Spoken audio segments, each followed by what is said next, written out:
শানার বাড়ি দ্বারা দেখে পাগল হইও না, এ আখিরাতের যাত্রী। বিউটি পার্লারের সৌন্দর্য দেখে পাগল হইও না, কালো মানুষ সাদা হয়ে গেছে, কোনো ভ্যালু নাই। বিউটি পার্লারের সৌন্দর্য কিছুক্ষণ, হঠাৎ পানি লাগলে, রৌদ্র লাগলে সব শেষ হয়ে যাবে।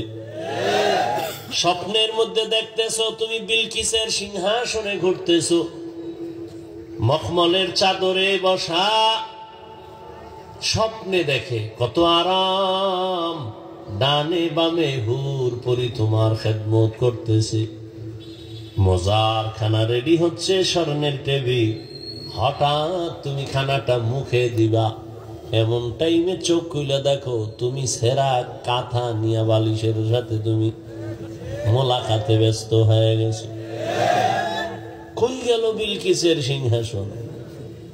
কোথায় আমার হুরগেলমান? ঠিক এই দুনিয়া যা কিছু দেখো স্বপ্নের মতো। দুনিয়ার স্বপ্ন দেখে চোখ বন্ধ করে, চোখ খুইলা গেলে সব খালি। আর আখিরাতের লাইনে তুমি তাকাইয়া তাকাইয়া স্বপ্ন দেখো, চোখ বন্ধ হয়ে গেলে দেখবা সব খালি। এ দুনিয়ার এক বিন্দু কোনো মূল্য আমার আল্লাহর আদালতে নাই। শুধু আল্লাহ একটা কাজের জন্য দুনিয়ায় পাঠাইছেন, আখিরাতের কাজ করবার কোনো কাজ নাই। এজন্য আবার আল্লাহ দয়া করে তোমার পেছনে অনেক ব্যক্তি লাগায় দিলেন, বুঝাও। আম্বিয়ায়ে কেরামদের বয়ান চলতেছে, সাহাবায়ে কেরামদের বয়ান এক এক করে আস্তে আস্তে এখন সব বন্ধ হয়ে শুধু ওলামায়ে কেরামের বয়ান চলে।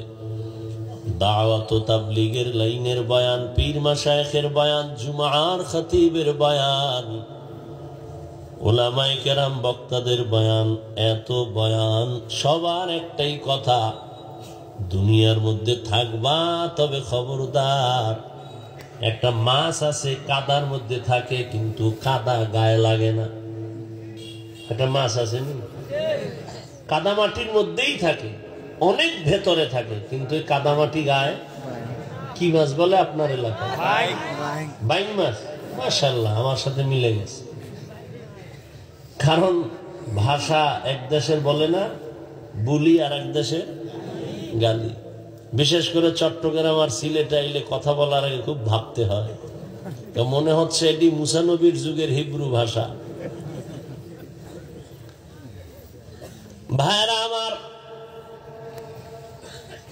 তাহলে এই মাছের মতো তুমি কাদা মাটির মধ্যে থাকবা, বাইং মাছের মতো, তবে কাদা যেন গায়ে না লাগে। দুনিয়া নামক জগতে তুমি ঘুরবা, বাজারে যাও, সব ঘুরো, কিন্তু দুনিয়ার ময়লা যেন তোমাকে গ্রাস করতে না পারে। কেউ বলছেন দুনিয়াটা এমন একটা বাথরুমের মতো। কিসের মতো? আচ্ছা, আপনি মনে করেন দিছে ইংলিশ কমোড, সামনে আবার এসি লাগাই দিছে, কোনো বয়ে বয়ে কাম নাই তো। ঠান্ডা মাথায় বয়ে বয়ে পত্রিকা পড়বা, শুধু সময় নষ্ট করে লাভ কি? কাজে লাগাও। এত সুন্দর বাথরুম, মনে হয় যেন বেডরুম এত সুন্দর না, বাথরুম এত সুন্দর। এক মগা বাথরুম সুন্দর দেখে খায় কোল বালিশটা দে। এত সুন্দর বাথরুম জীবনে দেখি নাই। আধা ঘন্টার জন্য আমি এখানে একটু রেস্ট নেই। আবার বাথরুমের কমোড কি কইছে, আর সোফা সোফা, এখানে বয়ে কত আরাম।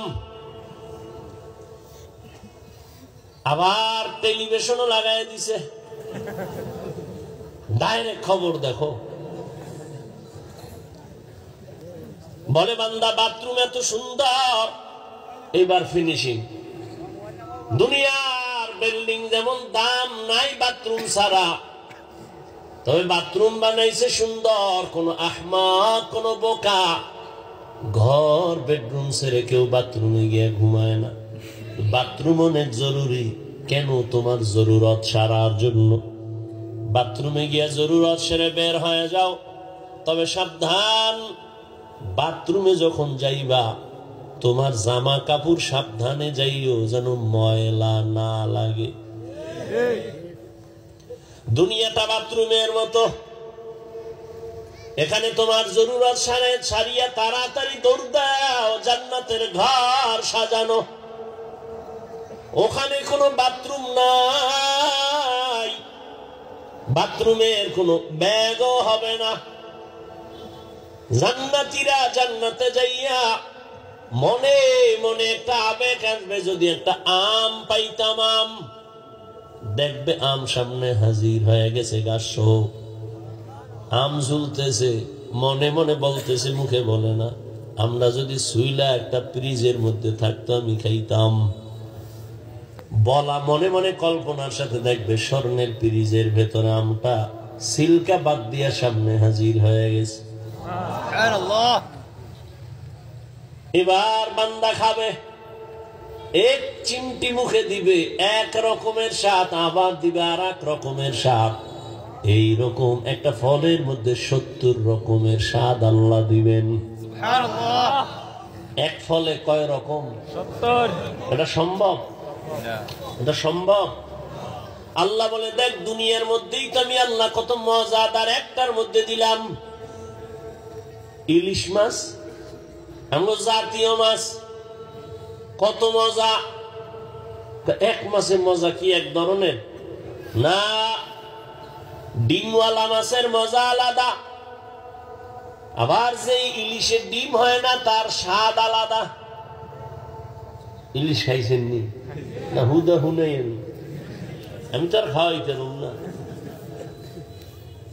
আবার দেখবেন ইলিশের মাথার মজা আলাদা, লেজের মজা আলাদা, পিঠের মাছ আলাদা মজা, পেটের মাছের মজা আলাদা। কোনদিন দেখছেন নি পরীক্ষা করে?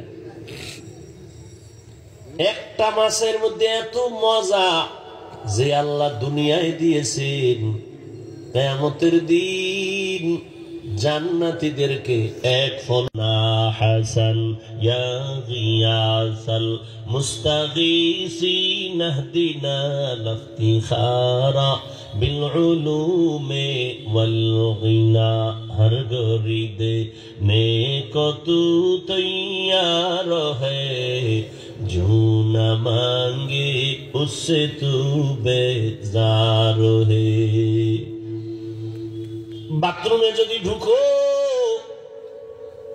সাবধান, ময়লা যেন জামায় না লাগে। দুনিয়া